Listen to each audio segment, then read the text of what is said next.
So we're going to go over how to write the FRQ.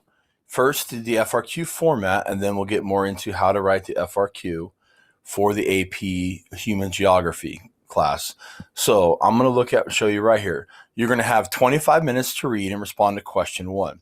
You then have 5 minutes to upload your responses. After uploading the response to question 1, students will have 15 minutes to respond to question 2, with an additional 5 minutes to upload the response to question 2. Once the response to question 1 have been submitted, you cannot go back to it. So, like I just said, question 1 is 25 minutes, question 2 is 15 minutes. Question 1 is 55% of the grade, and question 2 is 45%. Question 1 is a 2-stimulus-free response, and that's why it's going to be a little bit more than 55%. Question 2 is going to be 1 stimulus-free response. So here's the important things. Question 1 presents students with an authentic geographic situation or scenario and assesses students' ability to describe, explain, and apply geographic concepts, processes, or models as they analyze geographic patterns, relationships, and outcomes in applied context. Question 1 includes 2 stimuli, which are data, images, and/or maps. So this is the FRQ 3 is the one that this would fall under if you're looking, at stuff you guys have done in the past, FRQ 3 format. 2020 question 1 is a 2 stimuli FRQ that will have fewer tasks than a traditional FRQ in order to fit into the 25-minute working period. So that is important to understand.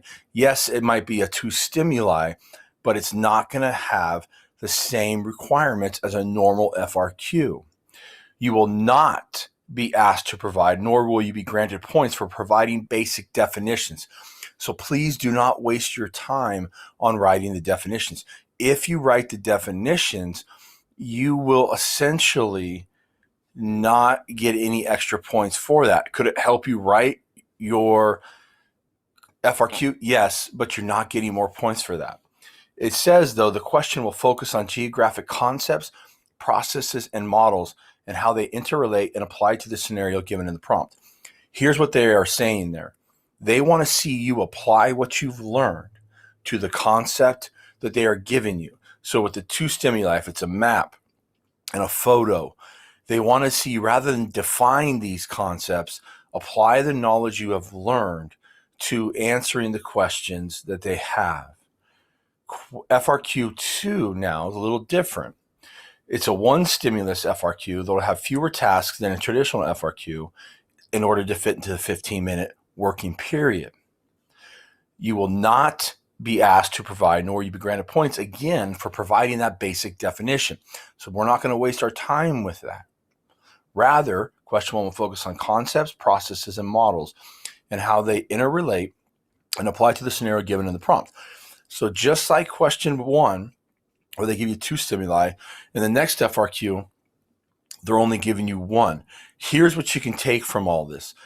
When in the 2 FRQs that they have, they want to see that in the units you are responsible for, 1 through 5, do you understand the concepts, the geographic concepts and principles, and can you apply those into an answer?